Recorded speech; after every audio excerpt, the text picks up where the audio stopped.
गृहं राज्यं हरन्ति च, गृहं राज्यं प्रच्छन्ति च, गृहस्थु व्यापितम सर्वदे जगत चरत। कि हमारे ज्योतिष के 3 पार्ट हैं, सिद्धांत, संहिता और होरा। मृत्यु अनायास नहीं होती, मृत्यु अंतिम है, उस पर किसी का बस नहीं है।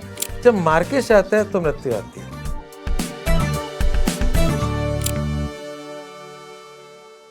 हेलो फ्रेंड्स, आज के मिथ्स एंड फैक्ट्स एपिसोड में हमारे साथ हैं आचार्य अनुपम जॉली जी, एक वेल नोन एस्ट्रोलॉजर और रमल शास्त्र के एक्सपर्ट जो जयपुर को बिलोंग करते हैं।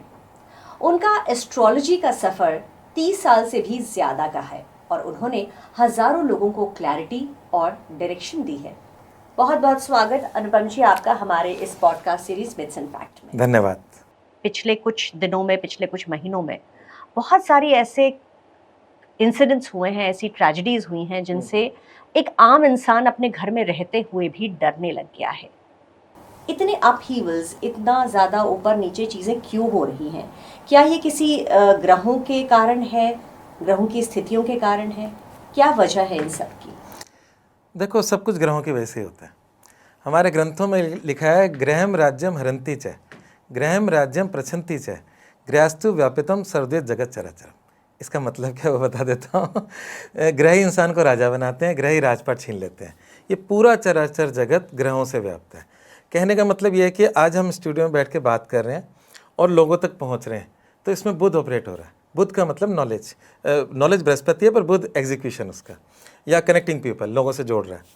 तो हर चीज़ के पीछे कोई ना कोई प्लेनेट है। इवन हमारे बॉडी के अंदर हमारे 9 के 9 ग्रह हैं, हमारे रिश्तों के अंदर 9 के 9 ग्रह हैं।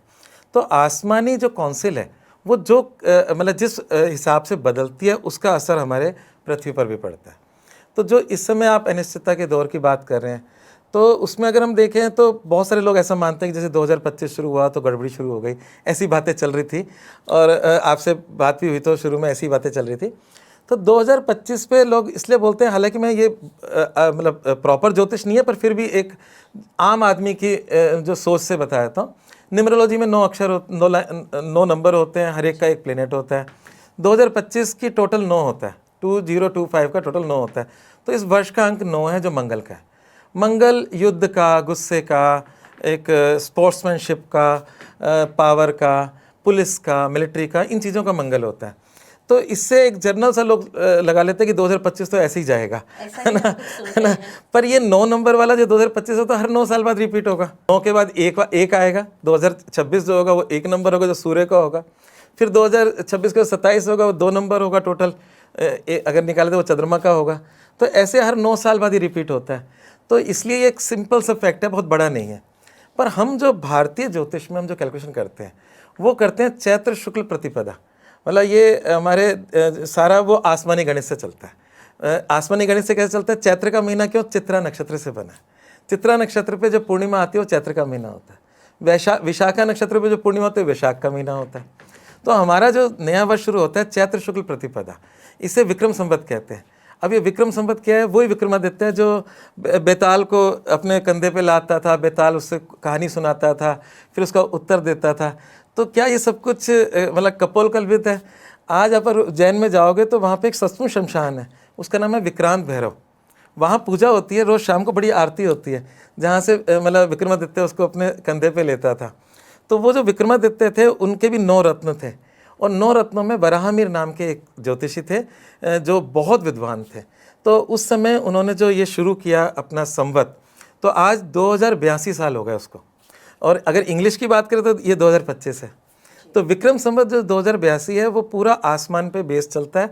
और उसमें ये है कि जब चंद्रमा और सूर्य 12-12 डिग्री से दूर होते हैं, जैसे अमावस्या पे 0 डिग्री पर है, उसके बाद 12 डिग्री पे पहली तिथि, 12 से 24 दूसरी तिथि, तो ऐसे तिथियां बनती हैं हमारे।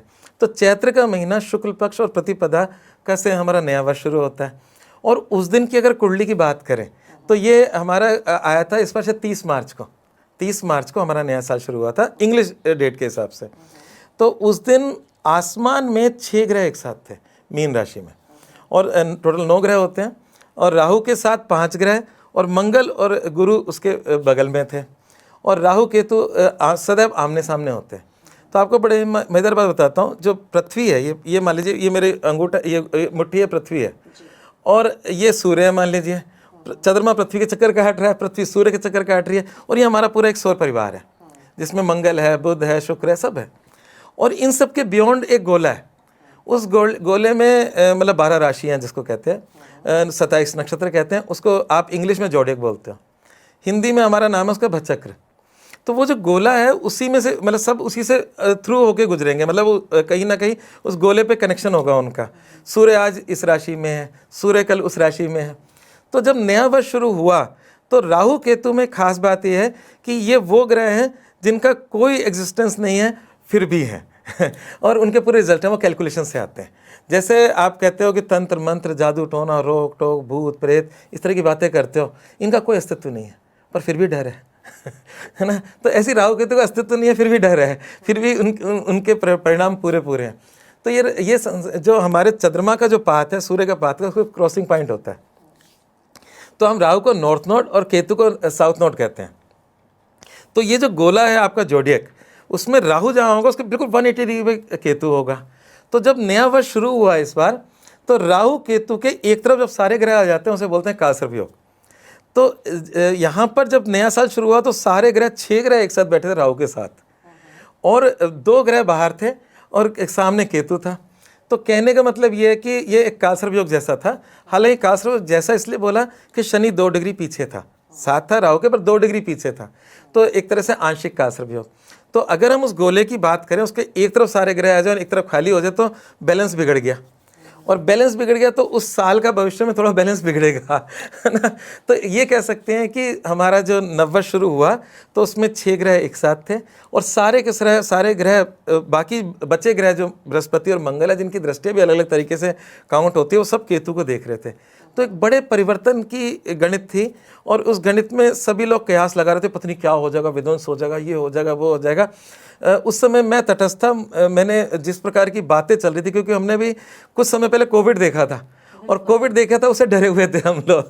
और कोविड के वक्त धनु राशि में कुछ ग्रह इकट्ठे हुए थे और वो एक ग्रहण हुआ था, और उसके बाद धीरे धीरे हमारे खबरें आने लगी, कुछ कोविड जैसी कोई चीज़ आ गई। दिसंबर की बात है 19 की, और मार्च में तो लॉकडाउन लग ही गया था। वो उस हर संवत्सर का एक नाम होता है। तो जिस समय लॉकडाउन लगा था वो मार्च में लगा था, तो हमारा नया साल मार्च अप्रैल के आसपास ही शुरू होता है। तो जब वो लगा था तो उस संवत्सर का नाम था प्रमादी संवत्सर था। और प्रमादी का मतलब होता है बैठे हैं, कुछ नहीं कर रहे हैं, सब लॉकडाउन में बैठे हैं प्रमाद के अंदर, कोई काम नहीं कर रहा तो उसके बाद सेकंड जो आया संवत्सर, उसके 1 साल बाद, उसका नाम था राक्षस। तो ये उस समय सेकंड वेव में ज़्यादा लोगों की डेथ हुई, और वो क्योंकि लोग बाहर आ गए थे और खूब सारी मृत्यु हुई, तो वो राक्षस संवत्सर था। और जब उसका भय खत्म हुआ, मतलब ऐसा नहीं कि कोविड खत्म हो गया, पर उसका भय समाप्त हो गया। और जब भय समाप्त हो गया तो जो तीसरा साल था उसका नाम था आनंद। तो जब इतना दुख देखा हो तो उसका आनंद ही आ सकता है।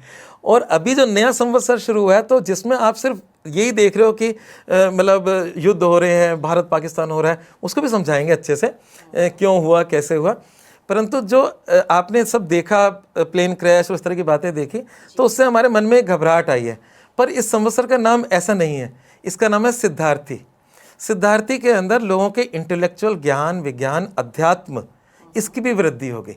जितना भय, डर, आपके युद्ध और इस तरह की बातें आ रही हैं, इस सिद्धार्थी का मतलब ये है कि इससे हम ज्ञान लेंगे कि सब, जैसे हमने कोविड से ज्ञान लिया था कि सब नश्वर है, कब कुछ अंत हो जाए किसी का नहीं पता, ना उम्र का उसमें गणित है ना कुछ है।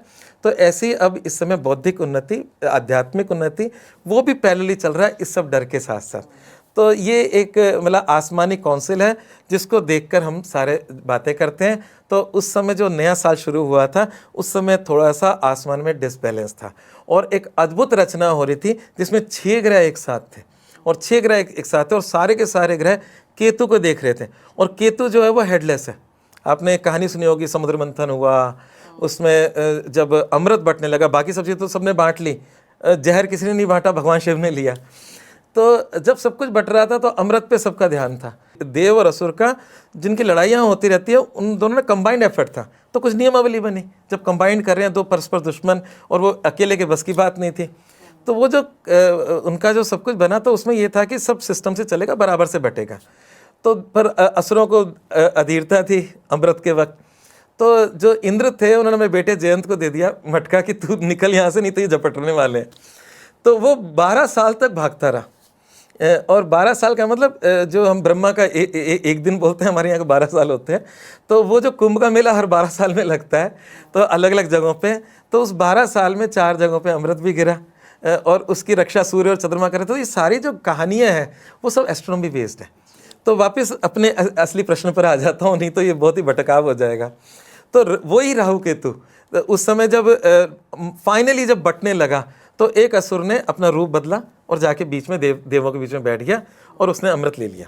और उसकी शिकायत सूर्य और चंद्रमा ने लगाई, और जब लगाई तो उसका भांडा फूट गया और नियम के अनुसार उसको मृत्युदंड मिला, पर अमृत चख चुका था। तो ऊपर वाला हिस्सा राहु है और हेडलेस जो है वो केतु है, क्योंकि सुदर्शन चक्र से जो दंड मिला विष्णु जी का वो कट गया गला, तो वो राहु और केतु। तो केतु हेडलेस है, राहु के पास पूरा दिमाग है। तो केतु हेडलेस है और उस केतु पे सारे ग्रह देख रहे हैं। तो कहीं ना कहीं एक अद्भुत घटना तो घटनी थी, इसमें कोई शक नहीं है। तो ये आप जो भी अभी डिस्टर्बेंस देख रहे हो, तो उसी वजह से इस साल की परिणति कह लो या उसका एक थोड़ा सा विश्लेषण कह लो कि साल की शुरुआत में कुछ ग्रह स्थिति ऐसी थी जिसमें थोड़े बहुत अप्स डाउन्स देखने को मिलने थे। एक डिप्रेशन तो नहीं कहूँगी, लेकिन हाँ एक एंग्जाइटी, एक नर्वसनेस होना बहुत ही नॉर्मल है। तो ऐसे में आप क्या सुझाव देना चाहेंगे, क्या कहना चाहेंगे लोगों को कि क्या किया जा सकता है, आम आदमी को क्या करना चाहिए ऐसे में? तो क्या करें, तो सबसे पहले तो यह है कि जब कोविड के वक्त लोगों के मेरे पास फ़ोन आते थे, तो मृत्यु अनायास नहीं होती है, इस बात को समझिएगा। मृत्यु में ज्योतिष के अंदर एक शब्द होता है मार्केश। जब मार्केश आता है तो मृत्यु आती है। दूसरा, अगर ज्योतिष में अगर हम देखें तो 8वां घर होता है मृत्यु का प्रकार, किस तरीके से मृत्यु आएगी। तो जैसे आपने देखा कि अभी एक घटना घटी, उसमें 201 लोग एक्सपायर हो गए अहमदाबाद वाली। तो क्या सबकी कुंडली एक जैसी थी? कभी जो पुराने पंडित जी जो कुंडली बनाते थे, एक छोटी सी बुकलेट होती थी, उसमें लास्ट के 3-4 पेज मतलब फ्री होते थे, उसमें वो हाथ से प्रेडिक्शन लिखते थे। तो उसमें वो लिखते थे अग्नि से भय, जल से भय, मतलब जंगली जानवर से भय, इस तरह के वो डर पहले लिख देते थे जिससे आपका कुछ नुकसान हो सकता है, और वो 8वें घर से पता चलता है। तो जो लोगों की डेथ हुई, तो हमारे ज्योतिष में 12 राशियाँ, 12 राशियों में से 3 अग्निप्रद राशियाँ। तो विस्फोट हुआ, अग्नि में मृत्यु हुई। तो अग्निप्रद राशियाँ 3 है, तो 12 में से 3 लग्न ऐसे आएंगे जिनमें ये राशि पड़ेगी। फिर हमारे 3 ग्रह अग्निप्रद ग्रह हैं, मंगल, केतु, सूर्य, ये तीनों अग्निप्रद हैं। केतु तो विस्फोट का ही कारक है, और मंगल भी रक्त का कारक है, अग्नि का कारक है। तो अगर 8वें घर में ये ग्रह बैठे हैं तब भी ये कॉम्बिनेशन बन सकता है।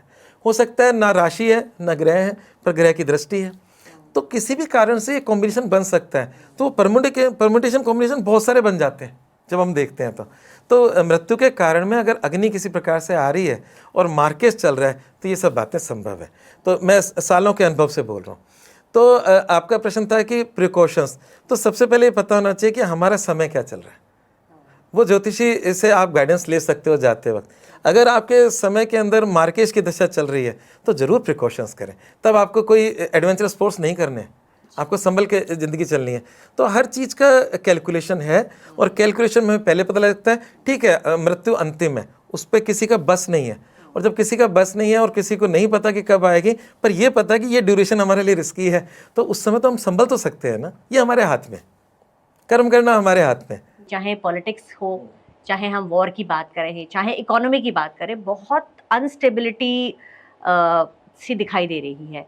तो क्या आप एक एस्ट्रोलॉजर होते हुए, ज्योतिष का इतना अच्छा ज्ञान होते हुए, इन सब चीज़ों को पहले से प्रिडिक्ट कर पाते हैं कि किस तरह की घटनाएं होने वाली हैं? हाँ, कर पाते हैं। और मैं ही नहीं कर पाता, देश के कोने कोने में जो पंचांग आता है उसमें एक उस पंडित जी जो पंचांग छाप रहे होते हैं उनका अपना एक ओवरव्यू छपा हुआ होता है साल का, और वो जब हम खोल के देखते हैं तो बहुत कुछ सत्य प्रतीत होता है, और बहुत सारी घटनाएं घटती भी हैं। ये मैथिली ज्योतिष के अंतर्गत आता है, जिसको इंग्लिश में मुंडेन एस्ट्रोलॉजी कहते हैं। तो जब ये नववर्ष शुरू होता है तो उस समय आसमान की क्या स्थिति है उससे गणित लगती है, जो मैंने शुरुआत की थी। और उसमें मतलब जैसे जब हमारी सरकारें बदलती हैं, है ना, एक प्राइम मिनिस्टर बनता है, एक फाइनेंस मिनिस्टर बनता है, एक एग्रीकल्चर मिनिस्टर बनता है, तो ऐसी आसमान में मिनिस्ट्री पूरी मतलब सेटल होती है हमारे ज्योतिष के अंदर, और वह हर साल बदलती है है ना। हर साल का एक राजा अलग होता है, मंत्री अलग होता है, उसमें फाइनेंस मिनिस्टर भी होता है, सारे मिनिस्टर्स होते हैं। वो 9 ग्रहों को ये अलग अलग भूमिका मिलती है ठीक है ना। और उससे हम उस साल का पूरा वर्णन करते हैं कि बारिश कैसी होगी, ये कैसे होगा, मतलब खेती कैसी होगी, सब कुछ कैसे होगा, और कहाँ कहाँ कष्ट हो सकता है, कहाँ कहाँ नहीं हो सकता। तो ये सब चीज़ें हम लोग पहले से बता देते हैं। एक जैसे मैंने कहा कुंभ के मेले का एक जिक्र आया था, तो अंग्रेज़ों का समय था जब अंग्रेज यहाँ थे, तो एक अंग्रेज ने देखा कि कुंभ के मेले में लाखों लोगों की भीड़, लाखों तो नहीं करोड़ तक की, अभी जब आपने देखा होगा कितने करोड़ लोग पहुँचे वहाँ पर। तो इतने लोगों को एक साथ देखकर उसने कहा कि आपकी मार्केटिंग स्ट्रेटेजी क्या है ऐसे लोग पहुँच कैसे जाते हैं, है ना। तो उसने कहा हम तो नहीं जानते मार्केटिंग वगैरह क्या होती है, बस इतना पता है 2 पैसे का एक पंचांग आता है, उसमें डेट लिखी होती है, सब पहुँच जाते हैं। तो उसने कहा ऐसी पावरफुल पंचांग है आपकी, तो पंचांग करता कौन है, बनाता कौन है वो। तो उसने पंचांग करता से मिला, तो उसने कहा ये तो हमारे परिवार में परंपरा से चलता आ रहा है, मेरे पिताजी बनाते थे, उससे पहले वाले भी बनाते थे। तो कहते कैसे बनाते हो आप। तो उसने पंचांगकर्ता ने कहा कि हमारे ज्योतिष के 3 पार्ट है, सिद्धांत, संहिता और होरा। सिद्धांत के अंदर पूरा एस्ट्रोनॉमी है, वो आपने तो नासा में या आज की मैं बात करूं तो अब देखा होगा क्या क्या हो रहा है, पर हमारे तो जो बृहद पाराशर होरा शास्त्र है, जो 5000 साल पुराना ग्रंथ है पाराशर मुनि ने। तो 5000 साल पुराना क्यों ग्रंथ है, क्योंकि व्यास जी ने महाभारत लिखी, और महाभारत के अंदर फुटप्रिंट मिलते हैं उस समय के ग्रहों की पोजीशन की, और वो फुटप्रिंट 5000 साल पहले के। जैसे आज मैंने कहा कि ये 6 ग्रह एक साथ बैठ गए, तो पता है कि ये जीवन में कभी कहते हैं ना कि ये योग इतने 1000 साल बाद बना है ग्रहों का। तो 5000 साल पहले महाभारत की घटना घटी करीब करीब। तो व्यास जी ने उसको लिखा, और व्यास जी उसका एक पार्ट थे, मतलब वो व्यास जी पाराशर जी के बेटे थे। और व्यास जी की तो कहानी फिर लंबी हो जाएगी, पर मैं वापस मुद्दे पर आ जाता हूँ। तो उसमें पूरा ज्योतिष है बृहद पाराशर शास्त्र में, और ऐसे ही उसमें और भी पार्ट्स हैं। तो उस समय के ऋषि मुनियों ने जो लिखा है उसमें जो सिद्धांत पक्ष है, होरा का मतलब होता है प्रिडिक्शन पार्ट, पर जो सिद्धांत पक्ष है उसमें पूरा सौर मंडल की बातें हैं। तो सौर, और उस गणित से शताब्दी पंचांग हमारे यहाँ बनाया जाता है, 100 साल का पंचांग, और उसमें 100 साल के ग्रहणों के टाइमिंग्स वगैरह सब कुछ पहले से मेंशन होता है। तो कुल मिलाकर बात यह है कि हमें जब पता है कि 100 साल बाद ग्रहण कब आएगा, कितनी तारीख को आएगा, और ये प्रैक्टिस आज से नहीं चल रही, हमारे हजारों साल से चल रही है भारत में। ये सब मतलब जो गणित है वैज्ञानिकों ने मुश्किल से 200 साल के अंदर किया होगा, 19वीं शताब्दी में थोड़ा सा ज़्यादा इसका विस्तार हुआ, तो ये कह सकते हैं। तो कुल मिलाकर बात है कि हम हज़ारों सालों से पूरी गणना करते आ रहे हैं, और एक एक ग्रह की गणना करते आ रहे हैं, और उसमें हम लोग साल का भविष्यफल पहले ही लिख देते थे। तो हमारे यहाँ पर एक बड़ी परंपरा चलती है जयपुर में। जयपुर में सिटी पैलेस है, सिटी पैलेस के सामने जंतर मंतर है, और उसमें ग्रहों की गणनाएँ होती हैं। देखो ये भारत है, कश्मीर से लेकर कन्याकुमारी तक, तो जो मानसून होता है वो समुद्र से उठता है, और कभी कभी आते आते थक जाता है और कई बार सूखा पड़ जाता है राजस्थान में, और पश्चिम मतलब पाकिस्तान की तरफ से गर्म हवाएं आती हैं, और जो कश्मीर है वहाँ बर्फ़ पड़ती है, तो यहाँ थोड़ा ठंड का अनुभव होता है। तो हमारा जो मतलब भौगोलिक स्ट्रक्चर है राजस्थान का, 3 तरफ से उसकी गणित होती है कि सर्दी का ज़्यादा एहसास कब होगा, गर्मी का एहसास कब होगा, बारिश कब होगी। तो क्या होता है कि इसलिए यहाँ पर खेती तो बारिश पे बेस थी। ये सब बीसलपुर योजना तो बहुत बाद में बनी है। तो राजाओं के समय पे बारिश का सही अनुमान कैसे लगाएं, तो उसके लिए कुछ गणित करते थे ये लोग, तो उसे बोलते हैं वायु परीक्षण। ये वायु परीक्षण होता है जो आपका ये जो गुरु पूर्णिमा होती है जो जुलाई में आती है, क्योंकि उसके बाद सावन और भादों का महीना होता है जिसमें बारिश के महीने कहलाते हैं। तो उसमें जो मतलब गुरु पूर्णिमा के अंदर ये जो सूर्यास्त होता है, मतलब सूर्य अस्त होता है, उससे पहले एक ध्वज की पूरी पूजा होती है, और उस ध्वज को मतलब एक सम्राट यंत्र है यहाँ पर उसमें जो बहुत ऊंचा है, सीढ़ियाँ चढ़कर, आप कभी जंतर मंतर गए हो तो देखा होगा आपने, वो नॉर्मल जो ट्रैवलर्स होते हैं उनके लिए वो बंद कर रखा है, कोई कैजुअल्टी ना हो जाए, तो बस उस दिन खुलता है। और सरकारी आदेश से हम लोग जाते हैं, पहले राजाओं के आदेश से जाते थे ज्योतिषी, अब कोई RS अधिकारी होते हैं, उनका हमारे पास इन्विटेशन आता है और हम लोग जाते हैं, उस झंडे की पूजा करते हैं, और झंडे की पूजा करके हम उस सम्राट यंत्र पर चढ़ते हैं जो सबसे ऊंचा है सीढ़ियाँ चढ़कर, और उसको फहराते हैं। और फहराने के बाद हवा किस दिशा से आ रही है, किस दिशा की तरफ जा रही है, तेज आ रही है, धीरे आ रही है, रुक रुक आ रही है, और उससे पता चलता है कि आने वाले समय में बारिश कैसी होगी। तो लास्ट ईयर हवा पश्चिम दिशा की तरफ जा रही थी। पश्चिम दिशा आपके वरुण देवता का, जो जल के देवता हैं। तो उस समय मैं ये बता रहा था कि इस बार बहुत बारिश होगी, और बहुत बारिश होगी क्योंकि वरुण देवता जल के देवता की तरफ और अच्छी हवा बह रही है। और वो मैंने वीडियो क्योंकि बन गया था तो वो मैंने सोशल मीडिया पे डाल भी दिया। और उस पिछले साल बहुत बारिश हुई और वो सचमुच पहले सत्य साबित हुआ। तो पिछले कई सालों से हम उस गणित के आधार पर परीक्षण कर रहे हैं, जो हमारे ज्योतिष के हिसाब से, और एक गणित साहब पीछे से चलती आ रही है। आप ये देखो कि एक शब्द होता है नौतपा। सूर्य जब रोहिणी नक्षत्र में आता है, एक नक्षत्र में सूर्य करीब 13 दिन रहता है, तो उसके शुरू के 9 दिन बड़े इंपॉर्टेंट होते हैं। अगर वो सही गर्मी के निकल गया तो आगे का मौसम ठीक जाने वाला है। एक गणित होती है होलाष्टक पे, जब होली का डंडा लगता है, और उस समय भी बारिश की भविष्यवाणी होती है। तो हमारे पास अनगिनत प्रकार है, हमारे ग्रंथों में भरा पड़ा है। सिद्धांत में सारा एस्ट्रोनॉमी है, संहिता में ये सारी चीज़ें हैं। और होरा का मतलब आपकी जन्म पत्रिका, आपके जीवन में क्या होगा। जब आपने कहा कि कोई प्रिकॉशन क्या कर रख सके, तो अगर आपकी दशा में मार्केश है तो बिल्कुल ट्रैवल ना करें, और ऐसी स्थिति चल रही हो जब मतलब युद्ध चल रहे हों और ये सब बात हो, तो फिर आपको प्रिकॉशंस रखने पड़ेंगे। तो कुल मिलाकर बात यह है कि ये एक गहरा साइंस है, ज्योतिष और पूरा कैलकुलेशन से चलता है, और उससे बिल्कुल सटीक भविष्यवाणी होती है। और चाहे वो वर्षा हो, चाहे वो इस प्रकार की बातें हो, बस उस गणित को आना चाहिए। जिसको आता है वो उसको सही गणना करके सही भविष्यवाणी कर सकता है। लोगों को लगता है पता नहीं कितने सारे बिलीव्स हैं, पता नहीं इनमें कितना सच है कितना नहीं है, तो कहीं ना कहीं लोग भ्रमित हो जाते हैं। लेकिन यदि हमें पता हो कि इस एस्ट्रोलॉजी के पीछे पूरी एक साइंस काम कर रही है, जो कि रीसेंट साइंस नहीं है, युगों पुरानी है। जैसे कि हम सब जानते हैं कि भारत में ये जो ज्योतिष शास्त्र है, ये बहुत, इसकी जड़ें काफी पुरानी हैं। वेदों का नेत्र का है। बिल्कुल, वेदों से कहीं ये शुरुआत हुई थी। तो अगर यदि हम इसे भी एक साइंस के रूप में लें और उस एक्सपर्ट से बात करें जिसे इसके पूरा ज्ञान हो, तो मेरे ख्याल में बहुत सारी चीजों की क्लैरिटी मिल सकती है। निश्चित रूप से मिल सकती है। और इसको मतलब आपको ध्यान होगा, जब अटल बिहारी वाजपेयी जी की गवर्नमेंट थी, तो उससे मुरली मनोहर जोशी जी वो थे HRD मिनिस्टर। तब पहली बार as a degree course universities के अंदर ज्योतिष को लाया गया एज ए साइंस। तो संस्कृत कॉलेजेस में ज्योतिष को पहले, उससे पहले डिग्री नहीं मिलती थी। तो उसके बाद से आज लोग बाग जो MA BA और MA ज्योतिष में करते हैं, जिसे हम शास्त्री और आचार्य कहते हैं।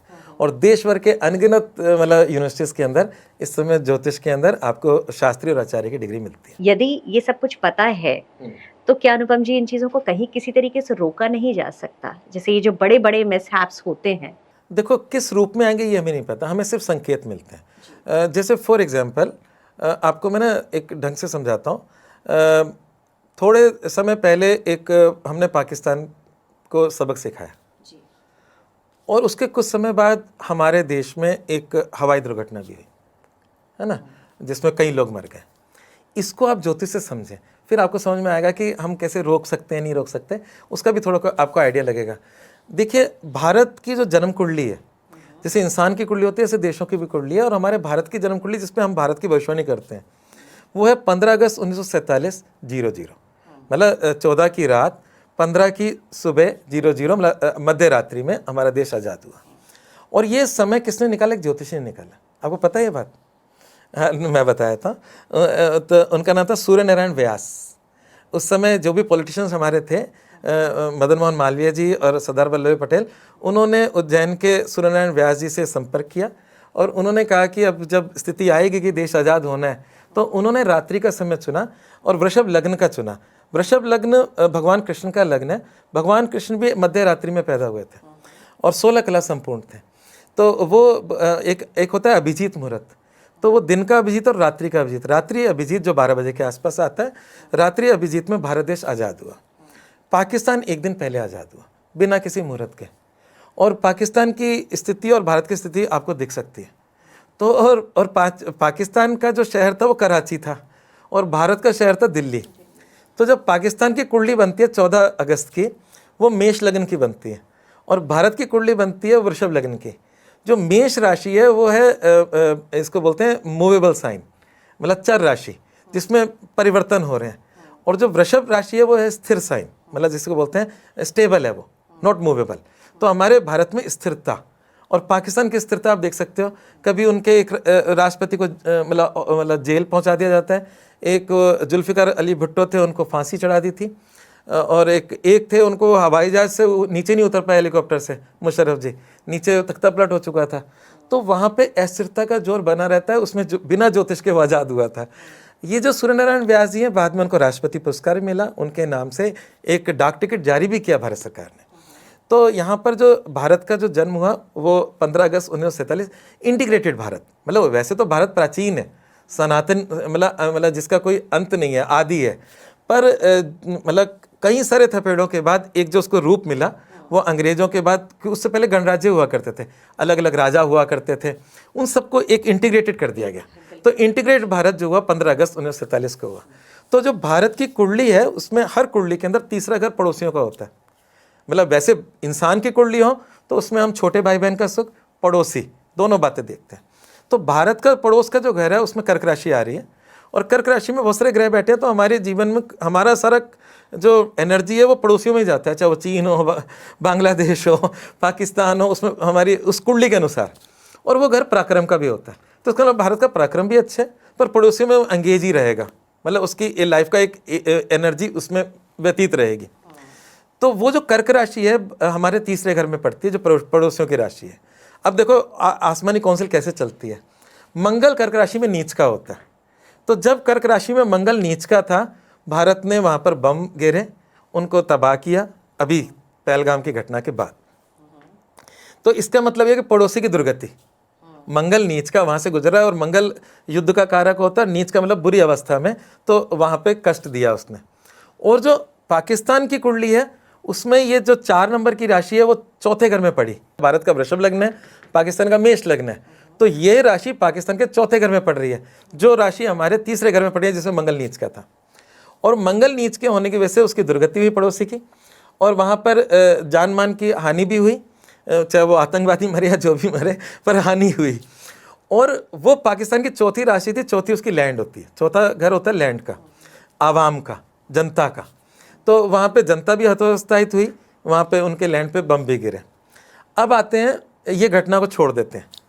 अब मंगल कर्क राशि से जून के अंदर सिंह राशि में आ गया। ये सिंह राशि मतलब जो पाकिस्तान के अगर हम देखें तो 5वां घर है, और हमारा देखें तो चौथा घर है। चौथा घर हमारी लैंड है, और उसमें पहले से केतु बैठा था। तो सिंह राशि अग्नि तत्व राशि है, मंगल अग्नि तत्व का है, केतु एक्सीडेंट का कारक है, केतु अग्नि तत्व का कारक है, विस्फोट का कारक है। और चौथा घर हमारा लैंड, मतलब वृषभ लग्न का चौथा घर है सिंह राशि, और मंगल इसमें आ गया। पाकिस्तान का चैप्टर खत्म हो गया, मंगल चौथे घर में आ गया, जो भारत का चौथे घर में। तो यहाँ पर जो अहमदाबाद में प्लेन क्रैश की घटना घटी, उस वक्त ही घटी जब केतु मंगल की युति हुई। तो कहने का मतलब ये है कि भारत का पराक्रम सुरक्षित रहा, भारत का नाम पूरे विश्व में गया, परंतु वो कोई अच्छी घटना नहीं है, लोग मरे, बहुत दुखद घटना है। पर वो दुखद घटना किसी बम गिरने से होती तो वो ज़्यादा मन को दुख देती, मतलब भारत के पराक्रम में। तो आपने कहा क्या हम उसको अवॉइड कर सकते हैं? तो अवॉइड करने के लिए हमें पता भी होना चाहिए कि वो कहाँ घटेगी और किस रूप में घटेगी। अगर किसी का सिलेंडर फट रहा है तब भी वो ग्रह का वही कॉम्बिनेशन है ना, लेकिन कहाँ हो रहा हाँ, है exactly अग्नि का, हाँ, ये भी पता लग सकता है। पर अगर प्राचीन शास्त्रों को डिकोड किया जाए तो प्राचीन शास्त्र में पूरी पृथ्वी को एक कूर्म पृष्ठ माना है, कूर्म कछुए को कहते हैं, और उसमें ये कौन सा शहर कौन सी जगह किस राशि को इंडिकेट करती है, वो उस समय की जो बातें हैं वो आज के ज़माने में अहमदाबाद नहीं लिखा पुराने ग्रंथों में। आप मेरी बात समझ रहे हैं? पुराने ग्रंथों में जयपुर नहीं लिखा। तो उसको अगर हम डिकोड करते हैं कि कूर्म पृष्ठ में वो जगह कहाँ पड़ती है जहाँ कष्ट हो सकता है, सिंह राशि मतलब डिनोट कहाँ कर रही है, कैसे कर रही है, तो वो बातें भी निकाली जा सकती हैं। पर उस पर मेहनत कौन करे? तो यहाँ पर मेरे को लगता है कि एक सेल होनी चाहिए, उस पर बिल्कुल रिसर्च होनी चाहिए, जैसे मेडिकल में होती है वैसे ज्योतिष में भी होनी चाहिए। परंतु आज के युग में क्या है कि इंस्टेंट कॉफ़ी का ज़माना है, ज्योतिषी भी मेहनत नहीं करना चाहता है, उसको भी कमाना है, ये सब चल रहा है। तो ये सब चीज़ें रिसर्च की हैं और इससे रिजल्ट निकल सकते हैं, बिल्कुल पिन पॉइंट कर सकते हैं, पर इसके लिए समय देना पड़ता है। आज मेडिकल में एक व्यक्ति 4 साल मतलब MBBS में करता है, तब भी उसकी वैल्यू नहीं बन पाती जब तक वो MD या आगे की हायर स्टडी नहीं करता। वो किसी आंखों का डॉक्टर बनता है, वो ENT का बनता है, वो सर्जरी का बनता है, वो बोन्स का बनता है, तो उसको पूरी पढ़ाई करने में 5-7 साल तो उसके जीवन के चले जाते हैं। पर कोई ज्योतिष में 5-7 साल पूरी इन्वेस्ट करने के बाद अगर वो आए तो थोड़ा सा आज की डेट में मेरे ख्याल से कोई माँ बाप अपने बच्चों को नहीं डालेंगे, एक जनरल बात कर रहा हूँ। तो वो एक मेहनत का विषय, मेहनत करके ये सब चीज़ें निकाली जा सकती, बिल्कुल मना नहीं। ये मैजिक नहीं, ये लॉजिक है। लॉजिक है, बिल्कुल है। और लॉजिक को पूरी तरह से समझने के लिए, और ये भी कोई छोटा मोटा लॉजिक नहीं, एक गूढ़ वाला, एक डीप वाला लॉजिक है। वहां तक पहुंचने के लिए बहुत सालों का आपको ज्ञान भी लेना पड़ेगा, डेडिकेशन भी करना पड़ेगा। और आपने सही कहा, एक बहुत प्रैक्टिकल चीज है कि अगर एक ऐसा कोई सेल बने जो कि पूरी तरह से इसी चीज की स्टडी करे, में भी बहुत सारे लोग इसमें इंटरेस्टेड भी होंगे। बिल्कुल बिल्कुल, मेडिकल में होता है, सब में होता है। आपको बताता हूँ कोविड के वक्त क्या हुआ। हमारे जीवन काल में कभी महामारी आई नहीं थी। आज मैं 53 ओल्ड हूँ, है ना, तो इस पूरे 53 साल में कभी महामारी मैंने नहीं देखी। तो क्या है कि अंग्रेजों के टाइम में प्लेग फैला था, ऐसी बातें सुनने में आती है ना। उस समय वो पूरे देश में बड़ी महामारी हुई थी, तो इसलिए कभी इस पर मेहनत नहीं की। तो जब ये कोविड आया तो लोगों ने सबसे पहले हमसे प्रश्न दागे कि कब जाएगा, और उन लोगों ने भी दागे जिनसे कभी बात नहीं हुई थी। एक पुलिस के बहुत बड़े ऑफिसर थे, उनका मेरे पास फ़ोन आया, कहते हैं आप ज्योतिषी हो, बताओ कोविड कब जाएगा। तो ये प्रश्न लगातार हो रहे थे और मुझे समझ नहीं आता इसका जवाब कैसे देना, आपको बताता हूँ। और मैंने सोचा कि ये दिसंबर में ग्रहण हुआ, मतलब दिसंबर एंड में, और उसके बाद कोविड आया, तो हो सकता है कि राहु केतु की वजह से ये हुआ। ये जब राहु केतु नक्षत्र चेंज करेंगे तो हो सकता है कोविड चले जाए। मतलब एक बिल्कुल बेसिक सी मैंने नॉलेज ऐड ऑन की और एक डेट निकाली, पर कोविड गया नहीं। फिर मैंने देखा कि पूरे देश के ज्योतिषी बहुत सारी भविष्यवाणी कर रहे हैं कि अब मंगल ऐसे घूमेगा, ये ऐसे होगा और वैसे होगा, और सबके गलत जा रहे हैं, निश्चित रूप से गलत जा रहे हैं। तो मुझे लगा कि कुछ अलग तरीके से सोचो, जो मैं जनरल कुंडलियाँ देखता हूँ वैसे नहीं, कुछ अलग तरीके से सोचो। तो मैंने उसमें मेहनत करनी शुरू की, तो जहाँ चाहा वहाँ रहा, मुझे सक्सेस मिली, इसलिए मैं बता रहा हूँ। तो क्या हुआ कि मेरे डॉक्टर साहब थे, मैंने उनसे बात की, तो उन्होंने कहा अनुपम कोई भी बीमारी समाप्त नहीं होती। जैसे टीबी है, टीबी संक्रामक है, एक टीबी रोगी के साथ आप बैठोगे तो आपको टीबी हो सकता है, परंतु टीबी का भय खत्म हो चुका, टीबी का इलाज संभव है ना। तो कोविड खत्म नहीं होगा, पर कोविड का भय समाप्त हो जाएगा, है ना। तो वो कब होगा, उस पर मेहनत कर। तो मैंने कहा ठीक है, मैं करता हूँ। तो मतलब उसकी दवाई निकल जाए, कुछ और हो जाए, कोई रास्ता निकल जाए। तो मैंने सोचा क्या करूं, क्योंकि ये करीब 1.5 साल चला, पता नहीं कितना समय चला, ईश्वर कृपा से। उसमें सब कुछ मैंने समय से पहले बोल दिया था, और मुझे उस समय से पहले जब मैंने बोला था तो उस पर भी मुझे फेल होने की आशंका थी, पर हुआ नहीं ईश्वर कृपा से। और वो मैंने अलग दृष्टि से देखा और बिल्कुल सत्य निकला। क्या है कि हमारे स्लो मूविंग प्लेनेट है शनि, राहु, केतु और बृहस्पति। शनि 2.5 साल एक राशि में बिताता है, बृहस्पति 1 साल 12 महीने 13 महीने बिताता है, और राहु केतु 1.5 साल बिताते हैं, और बाकी ग्रह थोड़े फास्ट मूविंग है। तो मुझे लगा कि स्लो मूविंग प्लेनेट से किसी से बात करें तो बृहस्पति सात्विक ग्रह, सूर्य चंद्रमा बृहस्पति सात्विक ग्रह, और बृहस्पति मतलब एक वो एनर्जी है जो हमारे पुराने ज्योतिषी कहते हैं तो अमृत है, इसकी दृष्टि पड़ जाए तो अमृत है। तो मुझे लगा बृहस्पति पे काम करता हूँ। तो बृहस्पति कोविड के टाइम पे धनु राशि में बृहस्पति था, केतु था, राहु केतु ने ध्यान नहीं किया था, तो तब ये कोविड आया था। उसके बाद बृहस्पति 1 साल नीच का रहा मकर राशि के अंदर, तो उसमें मतलब सेकंड वेव थी, बहुत दुर्गति थी, चीज़ें गड़बड़ थी। तो बृहस्पति उसका कुंभ राशि में जाने वाला था। कुंभ राशि में एक नक्षत्र होता है शतभिषा। शतभिषा का शत मीन्स 100, और भिषा का मतलब औषधीय, मतलब डॉक्टर की शक्ति, 100 डॉक्टर की शक्ति। मतलब 27 नक्षत्रों में एक शतभिषा नक्षत्र है जो सिर्फ स्वास्थ्य की बात करता है। एक नक्षत्र है अश्विनी नक्षत्र, वो अश्विनी कुमार की बात करता है। अश्विनी कुमार जो आयुर्वेद के जैसे धन्वंतरी, अश्विनी कुमार, तो उनको मतलब अश्विनी अश्व शब्द से बना है, घोड़े से, अश्व घोड़े को कहते हैं। और अश्विनी कुमार 2 कुमार हैं जो मतलब जिनके पास औषधियाँ हैं। तो अश्विनी नक्षत्र भी हीलिंग दे सकता है, और शतभिषा, शतभिषा मतलब 100 डॉक्टरों की शक्ति, 100 औषधियों की शक्ति। तो मुझे लगा ये शतभिषा नक्षत्र काम का लग रहा है, और जब बृहस्पति इसको टच करेगा तो मुझे लगता है कि सब कुछ ठीक हो जाएगा, ऐसा मुझे लगा। और क्योंकि वो हर 12-13 साल बाद ही आएगा, मतलब दोबारा शतभिषा पे बृहस्पति 12-13 साल बाद आएगा, तो इसका मतलब ये छोटी घटना नहीं है, 12-13 साल बाद है, हर 12-13 साल बाद एक उस जगह से वो गुजरता है।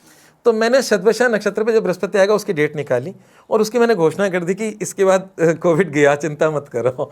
तो क्या हुआ कि उससे करीब 15-20 दिन पहले तक तो बहुत बुरी हालत थी, लोग मर रहे थे, और मुझे लग रहा था मेरे भविष्यवाणी ये भी गलत जाएगी। परंतु वो जो पीक था वो एकदम से शांत हो गया, और उसके बाद कोई खबर ही नहीं आई। उसके बाद ये खबरें आती कि तीसरी वेव आ रही है, चौथी आ रही है, ऐसी खबरें आती रही, पर कुछ नहीं हुआ और वो आज तक कुछ नहीं हुआ, है ना, और अब फिर दोबारा से खबरें उठने लगी हैं। तो कुल मिलाकर बात यह है कि वो सचमुच पीक पॉइंट था कि बस उससे पहले तक चीज़ें घटनाएं घटी और उसके बाद आदमी सेहत ज़िंदगी जीने लग गया। तो ये सब चीज़ें ज्योतिष के अंदर हैं, रिसर्च से आती हैं। तो मेरे पास भी रिसर्च का कोई डेटा नहीं था, मैं भी मतलब अलग अलग आइडियाज़ पे काम कर रहा था। मुझे आपकी बातें सुन के लग रहा है कि ये सब कहीं ना कहीं कैलकुलेशन का खेल है, और जो कैलकुलेशन जितनी अच्छी तरीके से कर लेता है, हाँ, उनका, जिसे हम कहते हैं ना, भविष्यवाणी सच हो जाती है। बिल्कुल। तो कहीं मुझे लगता है मिथ की और भ्रम की तो जगह ही नहीं बची। नहीं, ये पूरा साइंस है, पूरा साइंस पूरी तरह से साइंटिफिक। देखिए, ज्योतिष 100% साइंस है, पर ज्योतिष ही अधूरा है, इस बात को समझेगा। जब हम गलत होते हैं तो ज्योतिष गलत नहीं है, हम गलत हैं। और गलती डॉक्टर से भी होती है, डॉक्टर से भी मरीज कई बार गलत डायग्नोस होता है, कुछ होता है। तो कहने का मतलब है कि भूले इंसानी है। जब अहमदाबाद का हवाई जहाज दुर्घटना हुई तो मानवीय भूल थी वो, शायद उन्होंने उसकी टेस्टिंग पूरी नहीं की होगी या कोई ना कोई गलती रही होगी। तो हमारी जितने भी डिज़ास्टर होते हैं वो मानवीय भूल से होते हैं। पर ज्योतिष इज़ ए 100% साइंस, पर एस्ट्रोलॉजर मतलब हम कह सकते हैं कि वो 100% नहीं है, क्योंकि 100% सिर्फ भगवान होते हैं। इंसान में कमियां होती हैं और उन कमियों की वजह से हमारे जो गलतियां होती हैं वो कमियों की वजह से होती हैं। ऐसे ही हमने इन दिनों सुना है मरकरी रेट्रोग्रेड के बारे में, काफी कुछ सुनने में आ रहा है। तो आपसे जानना चाहेंगे कि ये क्या है, और अगर है तो सच है क्या? देखो, ये हुआ नहीं है। पहली बात तो क्या है कि हमारे ये तो रेगुलर है, रेगुलर प्रैक्टिस की बात है। हमारे मतलब ग्रह 9 हैं, राहु केतु सदैव रेट्रोग्रेड रहते हैं। रेट्रोग्रेड को हिंदी में बोलते हैं वक्री। वक्री का मतलब टेढ़ा या उल्टा। आप गणेश जी की उपासना करते हैं ना, वक्रतुंड महाकाय, कोटि सूर्य संप्रभा या सूर्य कोटि संप्रभा, निर्विघ्नम कुरु देव सर्वकार्येषु सर्वदा। इसका हिंदी अर्थ क्या है? हम भगवान जी को पहले तो उनकी मतलब उनकी तारीफ कर रहे हैं और फिर अपना काम बोल रहे हैं। हम बहुत चालाक लोग हैं। वक्रतुंड महाकाय, टेढ़ी सूंड वाले। कभी भी हनुमान जी की या तो लेफ्ट में मुड़ी मिलेगी या राइट में मुड़ी मिलेगी। तो टेढ़ी सूंड वाले, महाकाय, बड़े शरीर वाले। सूर्य कोटि, कोटि सूर्य का मतलब होता है करोड़ों सूर्य के समान प्रभाव वाले। मतलब 1 करोड़, एक सूर्य तो आपके आगे कुछ भी नहीं है। जो करोड़ों सूर्य की प्रभा होगी वो आपकी प्रभा है। ये तो आपने उनकी तारीफ कर दी। फिर कहते हैं निर्विघ्नम कुरु देव सर्व कार्येषु सर्वदा, कि निर्विघ्न रूप से मेरे कार्य को संपन्न करवा दे। तो यहाँ पे वक्र का मतलब होता है टेढ़ा या उल्टा चलना। तो ये सारे ग्रह सीधे ही चलते हैं, कोई उल्टा नहीं चलता। जैसे सूर्य पृथ्वी के चारों तरफ चंद्रमा घूम रहा है, वो सीधा चल रहा है। पृथ्वी सूर्य के चारों तरफ चक्कर काट रही है, वो सीधी चल रही है। परंतु जो बाकी ग्रह हैं, जिसको हम कहते हैं बुध, शुक्र, मंगल, बृहस्पति, है ना, शनि, ये 5 ग्रह जो हैं, ये पृथ्वी के चारों तरफ चक्कर नहीं काट रहे, ये सूर्य के चारों तरफ चक्कर काट रहे हैं। कभी पृथ्वी से दूर होते हैं, कभी पृथ्वी के पास होते हैं। तो हमारे परंतु ज्योतिष तो हमें पृथ्वी पे बैठ के देखना है ना, हमारे पे इनका क्या असर हो रहा है। तो कभी कभी ये हमें उल्टे चलते नजर आते हैं पृथ्वी पर, वो पृथ्वी पे ही दिखते हैं वो उल्टे चलते हुए। जैसे आपने ट्रेन का सफ़र किया तो सारी चीज़ें पीछे जा रही होती हैं, विंडो से देखते हैं, पर बहुत दूर के जो पहाड़ हैं वो भी आपके साथ साथ ट्रैवल कर रहे होते हैं। आपको ऐसा लग रहा होता है चांद आपको कंटिन्यूस पीछे जाता नहीं दिख रहा, वो बहुत दूर होता है। तो कभी कभी दूर और पास के दृश्यों में इस तरह की बातें आती हैं। तो उसमें हमें बुध उल्टा चलता दिखता है, बृहस्पति उल्टा चलता दिखता है, शनि उल्टा चलता दिखता है। तो ये 5 ग्रह ही हैं मतलब जो कभी कभी उल्टे चलते दिखते हैं, जिसको हम रेट्रोग्रेड या वक्री कहते हैं। तो मतलब वो थोड़े एबनॉर्मल हो गए। नॉर्मल मतलब मार्गी बोलते हैं जो अपने पाथ पर है, और वक्री का मतलब या रेट्रोग्रेड का मतलब उल्टा चल रहा है। आप सड़क पे जाओ, एक व्यक्ति उल्टा चल रहा हो तो आपका नज़र आई कैचिंग होगा, है ना, ये क्या गड़बड़ है, कुछ सम प्रॉब्लम इज़ देयर। तो ऐसी जब ग्रह वक्री होते हैं तो उसके रिजल्ट्स भी थोड़े एबनॉर्मल होते हैं, नॉर्मल नहीं होते, और वो पृथ्वी के रिस्पेक्ट में होते हैं वक्री। रियल में आसमान में वो वक्री नहीं होते, पृथ्वी के रिस्पेक्ट में होते हैं, इसलिए पृथ्वी पर वैसे ही असर डालते हैं। तो ये तो है वक्री की परिभाषा। राहु केतु सदैव वक्री होते हैं, वो कभी सीधे नहीं चलते, वो उल्टे ही चलते हैं, क्योंकि वो कैलकुलेशन से निकलते हैं सूर्य चंद्रमा के पास से। तो जैसे सारे ग्रह फॉरवर्ड मोशन में चल रहे हैं तो वो मतलब उल्टे मोशन में चल रहे हैं। और सूर्य और चंद्रमा कभी वक्री नहीं होते, क्योंकि वो डायरेक्ट है। मतलब चंद्रमा भी पृथ्वी से डायरेक्ट है और सूर्य भी डायरेक्ट है, तो ये दोनों डायरेक्ट हैं, इसलिए कभी वक्री नहीं होते। राहु केतु सदैव वक्री रहते हैं। बाकी बचे 5 ग्रह ये कभी कभी वक्री होते हैं। तो आपने बुध वक्री की बात करी, तो बुध वक्री होता रहता है, ये कोई हुआ भी नहीं है और कोई मतलब ऐसी कोई कठिन बात भी नहीं है, ये एक सामान्य सी बात है।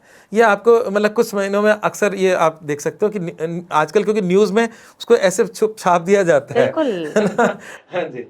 कई बार ऐसा होता है अनुपम जी की ये बातें जब हम सुनते हैं, भले ही न्यूज़ में सुने, भले ही सोशल मीडिया में सुने, तो वही बात जो मैंने आपको कही कि डर तो लगता ही है, तो सुन के लगता है अच्छा कुछ ऐसा फिनोमेना ही कुछ ऐसा हो रहा है कि ये तो होगा ही। तो उससे हम और डर जाते हैं कि कल को पता नहीं और कल क्या सुनने को मिल जाए। इसीलिए मुझे लगा कि इस बात को थोड़ा-सा हमारे लिए जानना बहुत वक्री ज़रूरी ग्रह है। बहुत इंपॉर्टेंट ग्रह है, ज्योतिषी भी उसमें फेल हो जाता है कभी कभी। मेरा सालों के अनुभव से मैं वक्री ग्रहों को कार्मिक प्लेनेट कहता हूँ।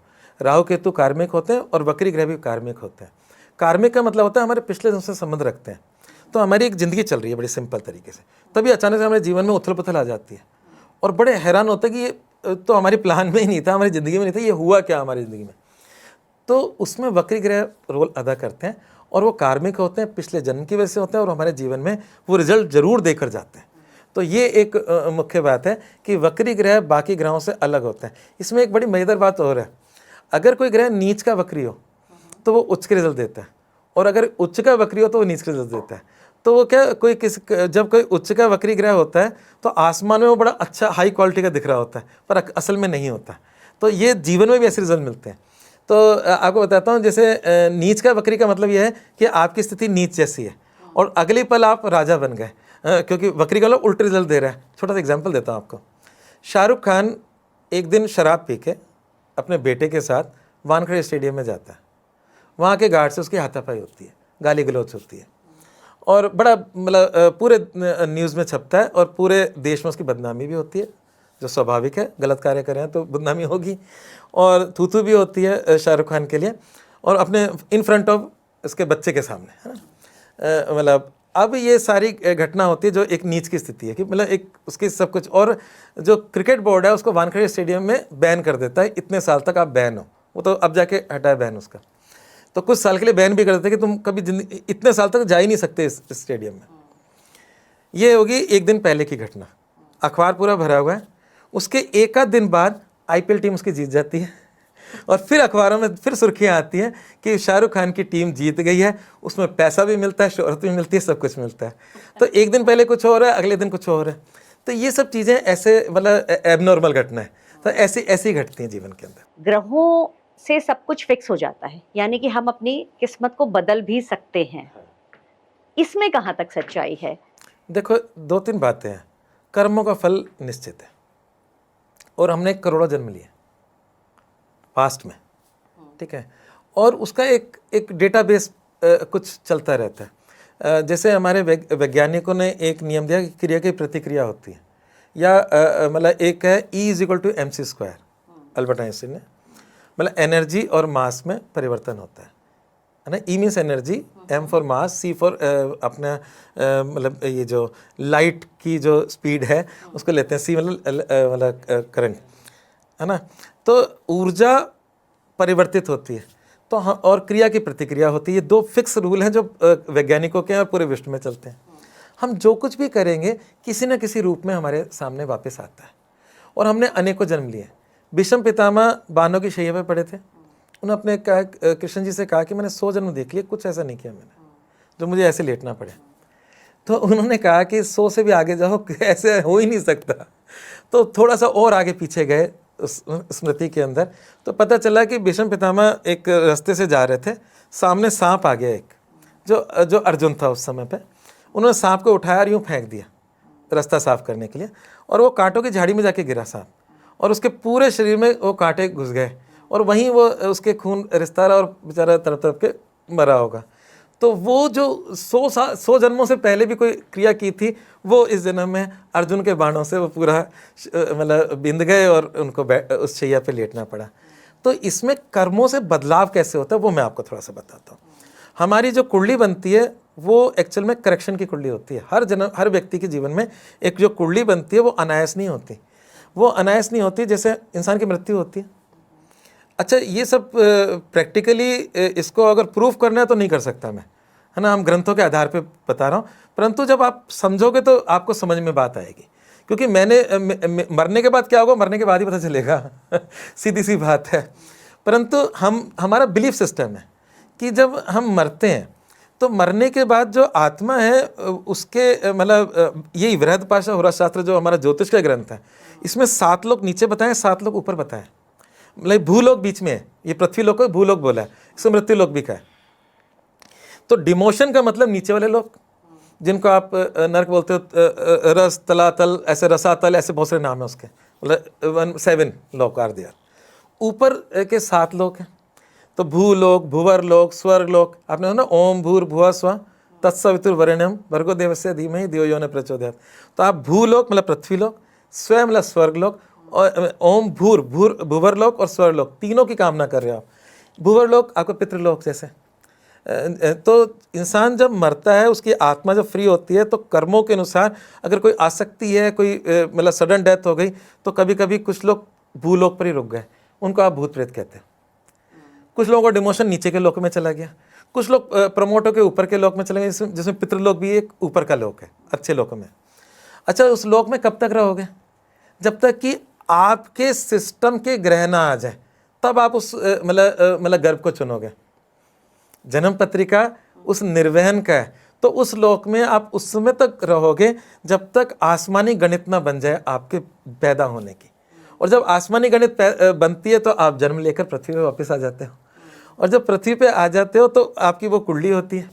उस कुंडली में अच्छा बुरा दोनों होता है, सुख भी होते हैं, दुख भी होते हैं।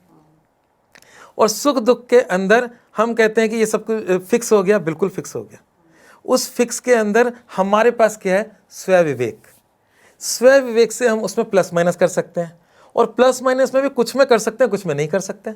जन्म मरण परन विधि हार, है ना, मृत्यु तो अंतिम सत्य ही है, उसको मतलब कौन टाल सका? कभी बड़े से बड़ा ज्योतिष भी नहीं टाल सका, है ना। तो महामृत्युंजय का जाप वगैरह हम कर लेते हैं, पर जब आनी है तब आएगी। तो उसमें एक शब्द होता है essential, we can not change. हमारा सारा काम है सेमी असेंशियल पर, जिसमें हम कुछ बदलाव कर सकते हैं। खेल ही कर्मों का है, तो अच्छे कर्म करो ना, बुरे कर्म करते क्यों? तो जब अच्छे कर्म करोगे तो हो सकता है कि कुछ पुराने कर्मों को आप डाइल्यूट कर लो और कुछ नए अच्छे कर्मों को ऐड ऑन कर लो। बुरे कर्म करोगे तो आप पुरानी बुराई को भी बढ़ाओगे और नया कुछ भी ऐड ऑन कर लोगे। तो ये निरंतर चलता रहता है, इसलिए इंसान का मोक्ष नहीं होता।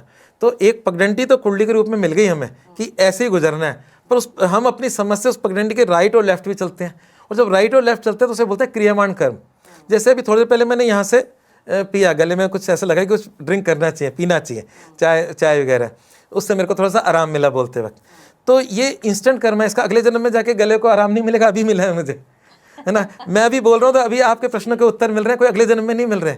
तो कुछ होते हैं, ये इनको बोलते हैं क्रियामान कर्म, जो इंस्टेंट रिजल्ट मिल रहे हैं, है ना, वो अभी किया और अभी मिल गया। एक होते हैं, आज आपने एग्जाम दिया, 4 महीने बाद रिजल्ट मिलेगा। कर्म आज किया, क्या होगा 4 महीने बाद ही पता चलेगा। आपको बस बेसिक आइडिया है कि मैंने कर्म ऐसा किया था, ऐसा रिजल्ट आना चाहिए, परंतु एग्जैक्ट क्या आएगा वो 4 महीने बाद ही पता चलेगा। आपने एफडी कराई है वो 5 साल की, तो 5 साल बाद ही वो मैच्योर होगी, उससे पहले नहीं होगी। यहाँ पे मुझे लगता है एक दान दक्षिणा का भी इसी चीज में महत्व होता है कि आज अगर आप कोई दान करते हो तो उसका कहते हैं ना रिवॉर्ड, अगर हम कार्मिकली बात करें तो हमें जरूरी नहीं है कि उसका जो रिवॉर्ड है वो उसी वक्त मिले, बाद में किसी न किसी रूप में मिल जाता है। कर्मों का रिजल्ट मिलेगा, ये निश्चित है। जब आप ज्योतिष पढ़ोगे तो आपका रोज अनुभव होंगे इसके। तो ये मैं कह रहा था कि कुछ एक टाइम बॉन्ड, तो जो हमने पास्ट में कर्मा किए हैं वो कुंडली बताती है किस टाइम पे क्या मिलेगा। तो हमारे जैसे भाग्य भाव है, आपको मजेदार बात यह है कि लोग सोचते हैं कि भाग्य का मतलब एक अच्छा शब्द है। ना भाग्य अच्छा शब्द है ना बुरा शब्द है, भाग्य एक न्यूट्रल वर्ड है। सौभाग्य और दुर्भाग्य, उसके आगे बताना होता है कि कैसा भाग्य है। जैसे इंग्लिश में लक शब्द है, तो बैड लक और गुड लक, उसके साथ वो न्यूट्रल है, लक इज न्यूट्रल। तो हमारी कुंडली जो वो हमारे इस जन्म का भाग्य बता रहा है, उसको प्रारब्ध भी बोलते हैं हम लोग, क्योंकि पिछले जन्मों का इस जन्म में एक टाइम बाउंड तरीके से हमें कुछ मिलना है, अच्छा बुरा। वो अच्छा बुरा मिलना, उसकी कैलकुलेशन हम लोग करते हैं। अब वो अच्छे बुरे को हम अपने कर्मों के द्वारा कैसे बदलते हैं, जैसे एक ने ब्लड डोनेट कर दिया, एक ने नहीं किया, तो वो हमारी सोच से फिर हम उसको बदल कर लेते हैं, और वो उसको थोड़ा बहुत बेहतर कर लेते हैं, और पर उससे गुजरना तो पड़ता ही है। तो ये एक पूरा साइंस है, और ये कर्मों का। कुंडली कहीं ना कहीं हमारे भाग्य बताती है, राइट, लेकिन हमारे कर्म उस भाग्य को सौभाग्य या दुर्भाग्य बनाते हैं। हाँ, निश्चित रूप से, निश्चित। इसके लिए हम कहते हैं कि तकलीफ आपके साथ भी आई, मेरे साथ भी आई। चलो हम अपने दोनों का एग्जाम लेते हैं, ए और बी का ले लेते हैं, है ना। ए के साथ भी तकलीफ आई, बी के साथ भी तकलीफ आई।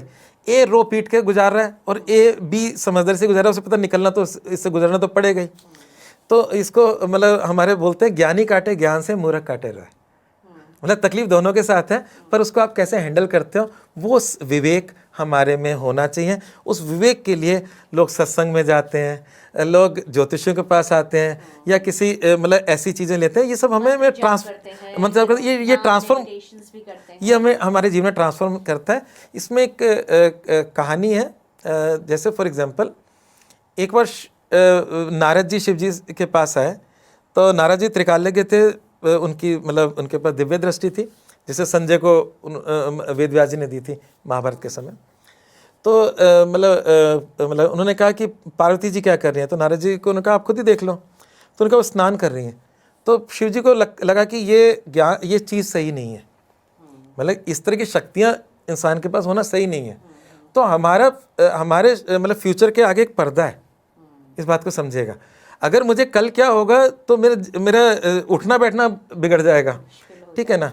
तो इसलिए क्या है कि जो ज्योतिषी शब्द है उसके नाम में लिखा है ज्योति प्लस ईश, लाइट ऑफ गॉड।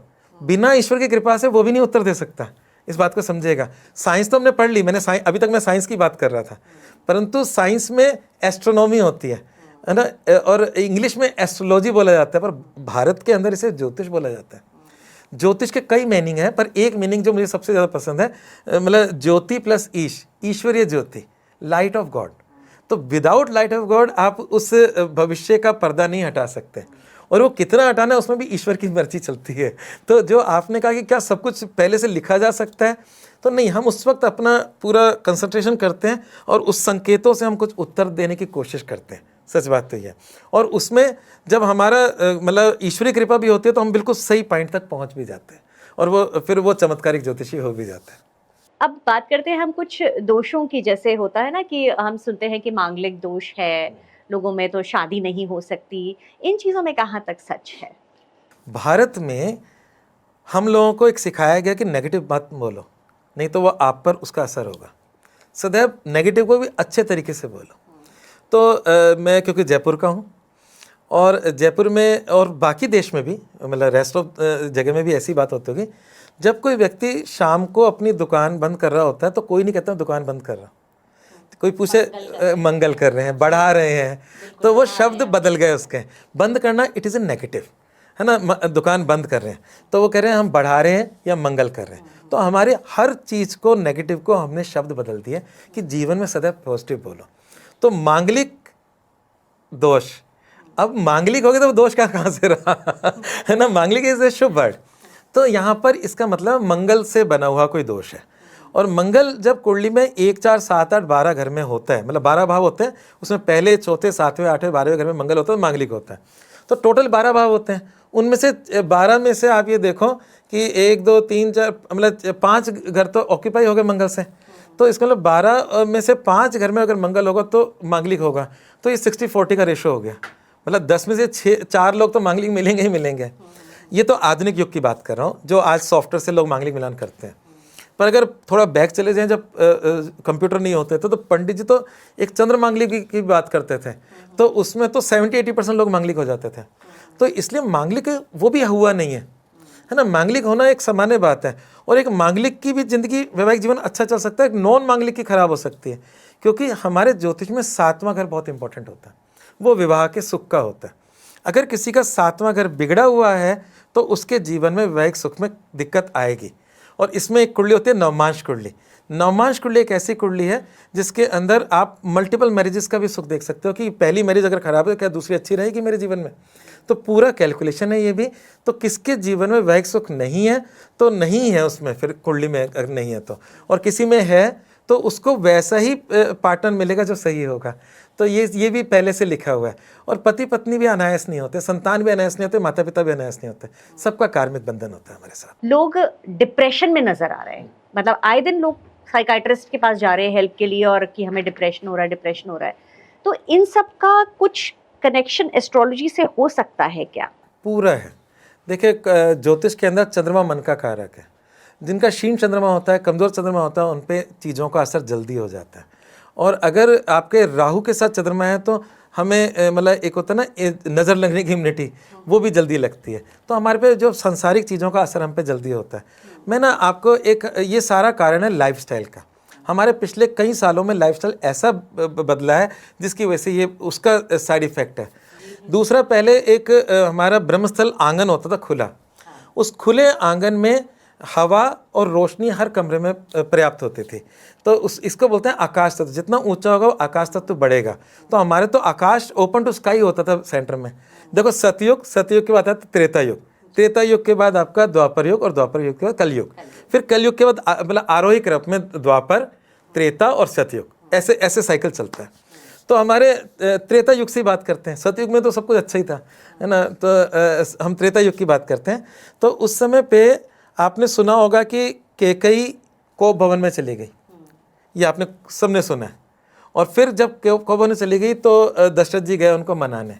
ये कोप भवन है क्या, हमारे जीवन से निकल चुका है। पहले कोप भवन होता था, उसे रुदन कक्ष बोलते थे, जहाँ इंसान रो सकता है और रोने की एक दिशा है उसकी। और जब कोई, और संयुक्त परिवार होता था, संयुक्त परिवार में सबके साथ कोई ना कोई समस्या चलती है।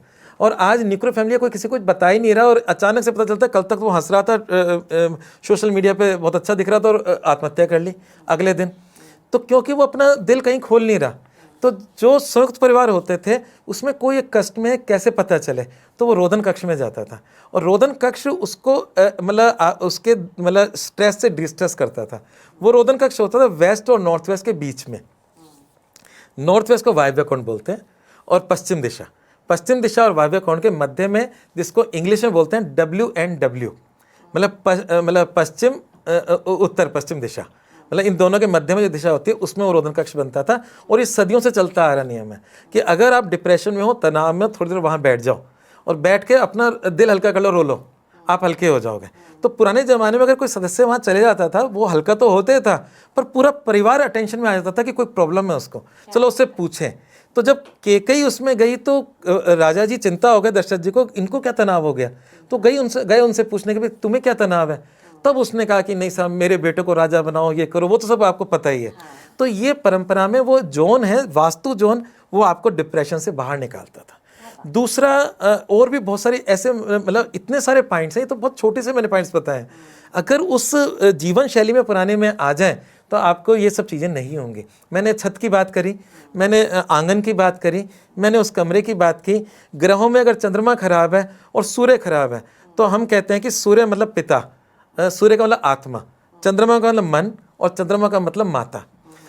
माता पिता से तो संबंध किसी के अच्छे नहीं हो रहे आज के डेट में, इतने डिफरेंसेस हैं। तो आप सूर्य चंद्रमा को तो बिगाड़े हुए हो, और जब जिसका आत्मा का कारक सूर्य और मन का कारक चंद्रमा बिगड़ा है, वो भी डिप्रेशन में जाएगा। तो इसलिए ऐसे ऐसे अनेक बातें हैं। और सबसे अच्छी बात यह है कि मतलब हमारे ज्योतिष में जो 9 ग्रह हैं और 9 ही अवतार हैं विष्णु जी के, और हर ग्रह से एक अवतार का अंश है उसमें। जैसे सूर्य के अंश से भगवान राम है, वो सूर्यवंशी थे, मर्यादा पुरुषोत्तम थे। चंद्र के अंश से भगवान कृष्ण है, तो वो 16 कला संपूर्ण है, चंद्रमा की 16 कलाएँ होती हैं। मंगल के अंश से नरसिंह भगवान है, बुध के अंश से बुद्धावतार है, बृहस्पति के अंश से वराह अवतार है, शुक्र के अंश से परशुराम जी हैं, शनि के अंश से कूर्मा अवतार है कछुए के रूप में, और ऐसे राहु के अंश से आपका वराह अवतार है जिन्होंने पृथ्वी को रोका जो सूअर के रूप में, और मत्स्य अवतार केतु के अंश से है। तो यहाँ पर राम जी सूर्य हैं और चंद्रमा कृष्ण जी हैं। तो अगर आप हरे राम राम राम हरे हरे, हरे कृष्ण कृष्ण कृष्ण हरे हरे, इस मूल मंत्र का जाप करोगे तो सूर्य चंद्रमा आपका अच्छा हो जाएगा। माता पिता की सेवा करोगे, सूर्य चंद्रमा अच्छा हो जाएगा, और सूर्य चंद्रमा अच्छा होगा तो आपका मन और आत्मा क्लियर हो जाएंगे। तो थोड़ा सा वास्तु, थोड़ा सा ज्योतिष की वो प्रक्रियाएं अगर अपनाएं और वो कारण खोज सकें ज्योतिष से, उसका उपाय करें, दान पुण्य करें, तो निश्चित रूप से लाभ मिलेगा। चंद्रमा जल का कारक है, हम शिवलिंग पे जल चढ़ाते हैं, बिल्कुल मन से बिल्कुल हल्के होता है, मतलब क्लीन हो जाता है मन जब वो डालते हैं। एक अद्भुत क्रिया होती है। कैसे होती है कि चंद्रमा दूध और जल का कारक है हमारे ज्योतिष के अनुसार। भगवान शिव के तो मस्तिष्क पे चंद्रमा विराजित है, और भागीरथी ने जब ब्रह्मलोक से पृथ्वी पे गंगा उतारा तो वो इतने प्रचंड वेग से आती और बड़े दिक्कत थी, तो शिव जी ने अपनी जटाएं रख दी, तो जटाओं के थ्रू वो पृथ्वी पर आई। तो उनके गंगा यहाँ पर है, मस्तिष्क पे चंद्रमा है, तो इसलिए सबसे अच्छा उपाय है आंख बंद करके जल आप शिवलिंग पे चढ़ाएं, आप मन से बिल्कुल क्लीन हो जाओगे, शांत हो जाओगे। जब जब आपके तनाव हो आप शिवलिंग पे जल चढ़ा कर आओ, दूध चढ़ा कर आओ, आपका मन बिल्कुल हल्का हो जाएगा। ये डिप्रेशन की एक सबसे अच्छा उपाय है। शिवलिंग सबसे अच्छा उपाय है, शिवलिंग पे जल चढ़ाना सबसे अच्छा उपाय है। ऐसे अनगिनत है, लंबी लिस्ट है। जिनको हम कहते हैं ना, नॉर्मली भी ये कहा जाता है कि विजडम जो होती है कि भाई सारे काम अच्छे करो और बैलेंस तरीके से चलो, तो ये बैलेंस क्या है? ये कहीं ना कहीं हमारे अंदर सूर्य और चंद्रमा का जो बैलेंस है वो यदि हम अपनी जिंदगी में ले आए, जैसे माता पिता की सेवा ही करना है या शिवलिंग पे जल चढ़ाना इसको है, दूसरे तो तरीके इनसे से भी बोला, हो मतलब सकता है। ग्रंथों ने बोला अग्नि सोमात्मक जगतम।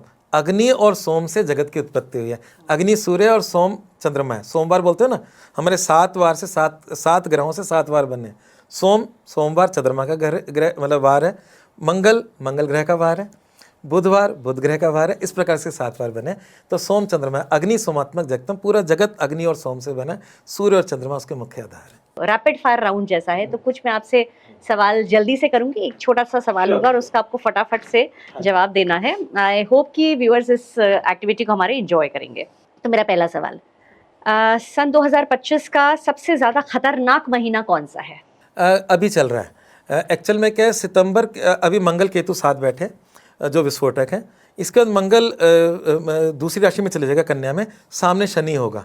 तो ये जो मेरे को लगता है कि करीब 13 सितंबर तक अप्रोक्सीमेटली मेरे को ध्यान आ रहा है, मंगल चेंज हो जाएगा, तुला में चले जाएगा। तो ये जो मतलब सितंबर तक जो है वो अभी चिंता का विषय है, और उसके बाद सब कुछ सहज हो जाएगा। 2025 का सबसे पावरफुल ग्रह? सूर्य। एक्चुअल में क्या होता है, पावरफुल ग्रह कैसे निकलता है, जब 30 मैंने बताया कि 30 मार्च को नया साल शुरू हुआ, तो 30 मार्च को उस दिन रविवार था। तो वो सूर्य हमारा राजा और मंत्री, जो मैंने कहा कि मतलब सबको पद मिलते हैं, कोई फाइनेंस मिनिस्टर बनता है, कोई कुछ बनता है, तो इस साल का राजा और मंत्री सूर्य हैं। इसलिए शासकों का इस समय वो वर्चस्व की बात, लड़ाइयाँ चल रही हैं। सन 2025 में सबसे बड़ी सेलिब्रिटी कंट्रोवर्सी किस मंथ में हो सकती है? एक्चुअल में क्या है, ये अक्टूबर से नवंबर के बीच में हो सकती है, क्योंकि उस समय शुक्र नीच का होता है और सेलिब्रिटी का सारा खेल शुक्र के साथ चलता है। तो इस एक महीने के अंदर इस तरह की बातें संभव हो सकती है, अक्टूबर नवंबर के बीच में।